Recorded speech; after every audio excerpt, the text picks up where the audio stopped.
Everybody, so now we are on the lower leg, or the leg, practical number 7. So we'll go through this, and I have chosen a right leg off of the skeleton. I think it belongs to this guy over here. So as you can see, this is going to fit right, into here, okay?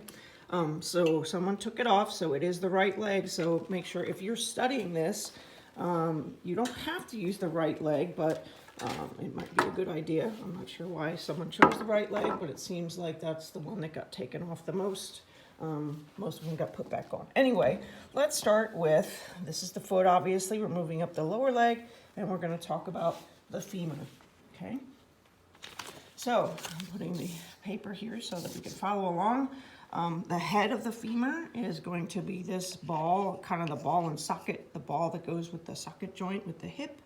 Where there's a head, there is a neck. So this is the neck of the femur. There are these two there's the only place that we have trochanters. This one here, this one's going to be medial. Hopefully you remember that. This is the lesser trochanter. This right here is that greater trochanter. It's pretty big. This is going to be some bone markings that you're going to have to know. So you're going to use the femur for trochanters. Anyway, head, neck, greater trochanter, lesser trochanter. Then we're going to move down to the distal end of the femur, if you remember what that means. So epicondyles are lateral and above condyles. So let's go to the condyles first. So if I bend his knee, remember, the head of the femur is always going to be medial. So this is the medial condyle. This is going to make up the upper or proximal part of the knee. This is going to be the lateral condyle. A condyle is a smooth articular surface. Medial, lateral. Therefore, epicondyles are above and lateral to the condyles. So if this is the medial condyle in here, on the side is going to be the medial epicondyle. And on this side, we're going to have the lateral condyle, okay? In between the trochanters going back up here, if I turn it, I'm looking at from the back. Here's the greater trochanter again, and the lesser trochanter. There's a crest right in here.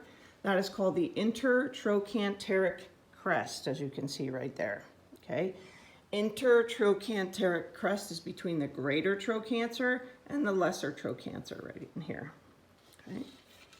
Hopefully you guys know what the patella is, but if you don't, that is going to be the kneecap. Okay, right in here. It kind of floats. It can be easily dislocated. We'll talk about that later.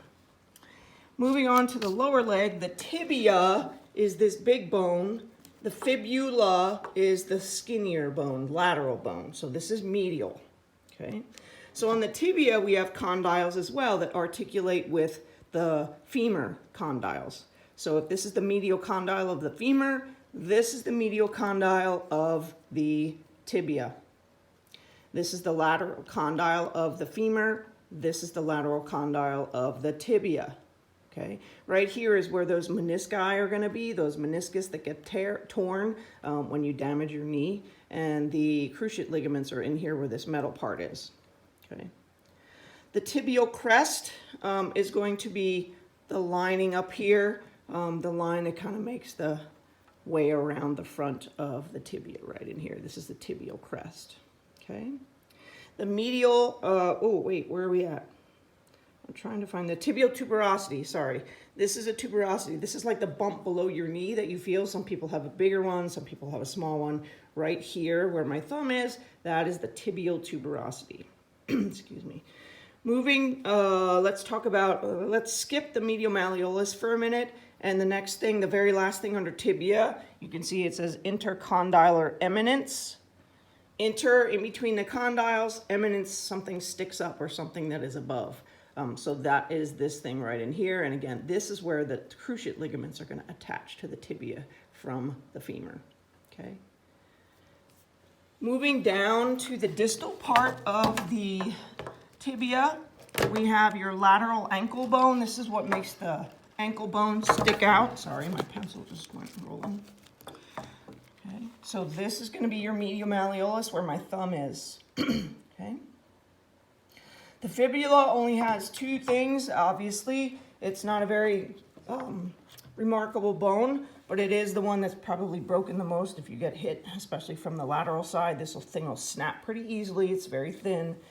The head is going to be up here towards the knee. So this is the head of the fibula, and moving down to the distal part, this is going to make up your lateral malleolus. This is the outer part of your ankle.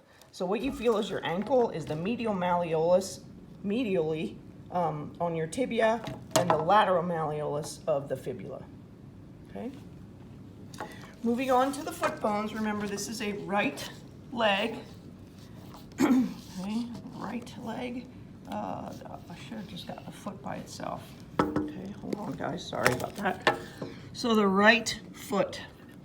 So these are going to be, sorry, I had to turn it to make it this way to make it easier for me to see.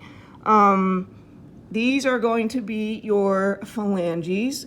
Just like in the hand, 2, 3, 4, and 5 toes have 3 phalanges. There's the proximal, middle, and distal phalanges on all 4.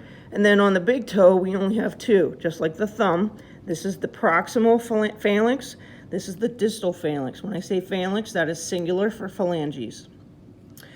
These are the metatarsals. These make up a lot of the arch of your foot. The 5th metatarsal is fractured a lot, especially with foot injuries and heavy use of the foot. Okay. Going from the medial side, this is the big toe. So the medial side, this is going to be 1, 2, 3 right here. These are called these are called the cuneiforms. You do not have to know whether they're lateral, middle, or medial. Lateral, middle, medial. Just know these 3 bones right here are the cuneiforms. Okay. Coming over to the side over here, this is the lateral side. This is going to be your cuboid bone right here.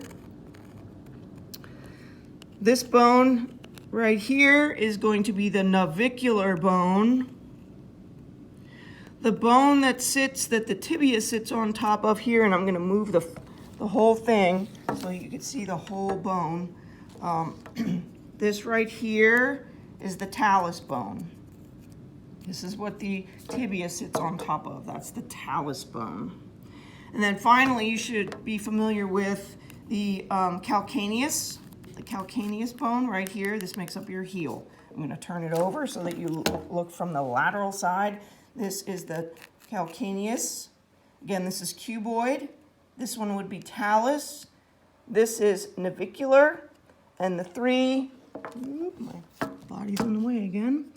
These 3, 1, 2, 3, are the cuneiforms. Okay, and that's it for that one.